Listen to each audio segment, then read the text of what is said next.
Wu-Tang, an American Saga, Season 2, Episode 9, Cream. RZA and Divine are going to different labels to shop a great deal for the group. But RZA has plans of having each member also have their own individual solo project, and they trying to find the right label. So they've been to this label and that label. I think one was ELECTRA and Def Jam. Uh, One offered $100,000. Another one offered $200,000 on the table, and RZA's still not sure if those were the right deals. So they show him playing chess with his alter egos, different times of as a child, teenager, when he got his first solo deal with Tommy Boy, and how that was a disaster. So he's playing chess with different aspects of his time periods of himself, and all the group members are going through financial strain struggles. They're trying to not go back on the streets doing selling drugs and getting in trouble, but it seems like the streets is where a lot of them have to go back to because they don't have any money um, for basic necessities. Uh, Raekwon, his mother was evicted from their apartment, so one of the neighbors let her stay there, and he's upset. And he said, "Why you didn't tell me about it?"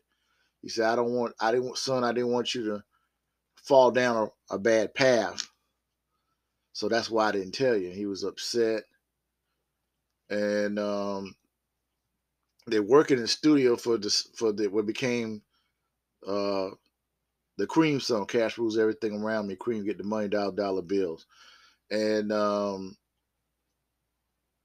they're playing the music in the studio, and Rebel has a verse that he wrote in prison. He says something that is different than everything he's ever written.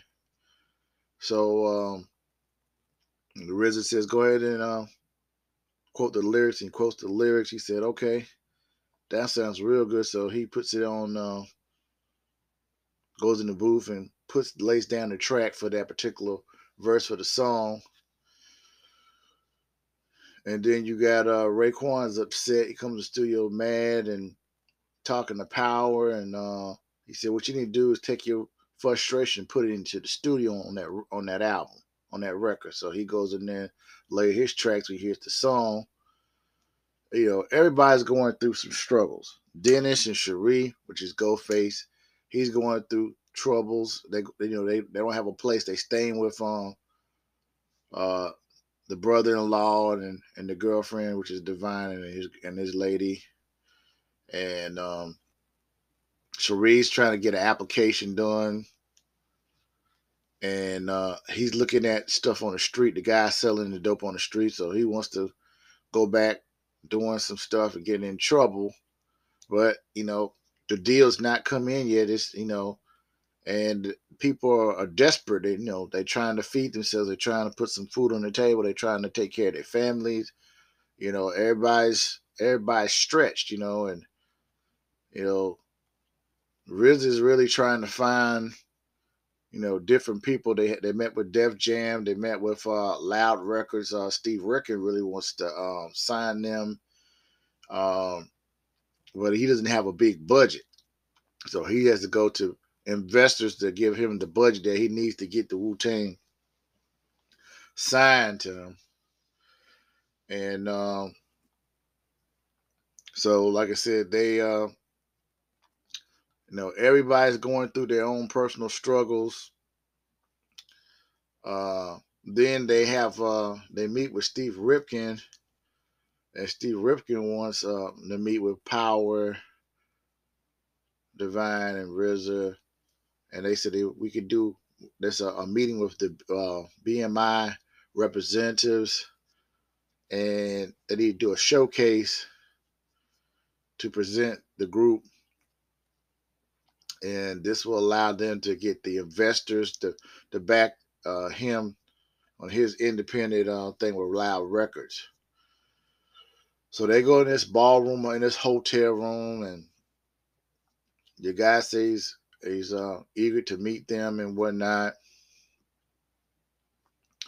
And the people in the hotel looking at them you know, kind of funny style, because they went to another label prior and they wanted to revamp their image. They wanted them to look a certain way, and RZA wasn't feeling that. They wanted to be who they are. They want creative control, and they don't want no type of image consultant tell them how they got to dress a certain kind of way, and that doesn't go with the whole image of what they want to present themselves as. So, but they go to this meeting with the Steve Ripken, his people with BMI. People are looking at them kind of hard and strange, and so they go and do a performance on the stage, and ODB saves the day again, and he's he gets the crowd rolling, and he tries to get everything amped up. So they got Method Man doing the hook that he made earlier, because they said they need a hook for the song, and they said we don't need a hook, and Method Man did the hook. Cash rules everything around me. Cream get the money, dollar dollar bill, y'all. He did that chorus part. So they get him go up on the stage, and they do the song, and it seems like the crowd, everybody in there was amped, and they seemed to be pleased with it. So Steve Ricky said he's going to iron. He said they on board. He want to iron out the differences they might have, and they're going to try to work on some type of finalizing the deal. So he gives them a key, and they can step in the hotel.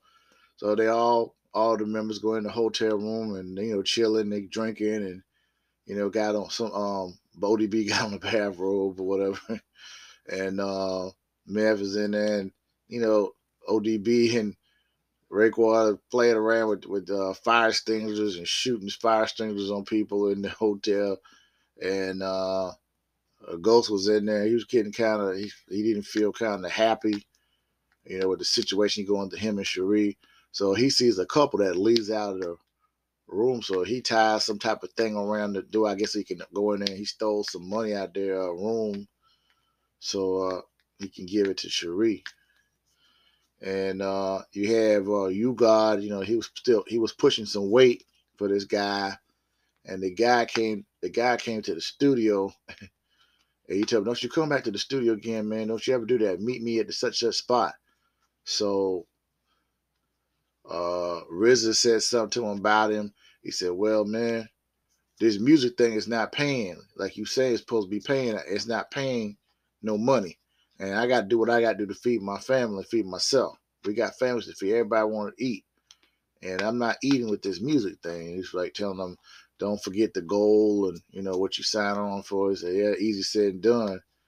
I don't see no money for this music thing. I got to do what I got to do." So everybody's is stretched out. And so the situation where You guy goes to the car and picks up a package of narcotics or something, and then the cops roll up on him, and he gets locked up. The guy that they had to deal with Steve Ripken, he is upset because how the group carried on with inside the hotel and destroyed, damaged the hotel room and everything. And he said, "I'm not giving you any more money on the budget. Whatever you got, that's it. I'm not giving you anything else."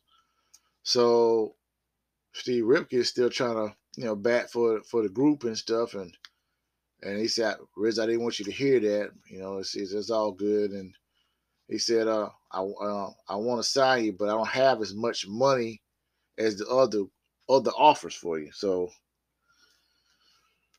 RZA, he makes a decision. He's still playing chess with his alter egos, or his mind, going to his mind, talking to his different selves, personalities at different times of himself.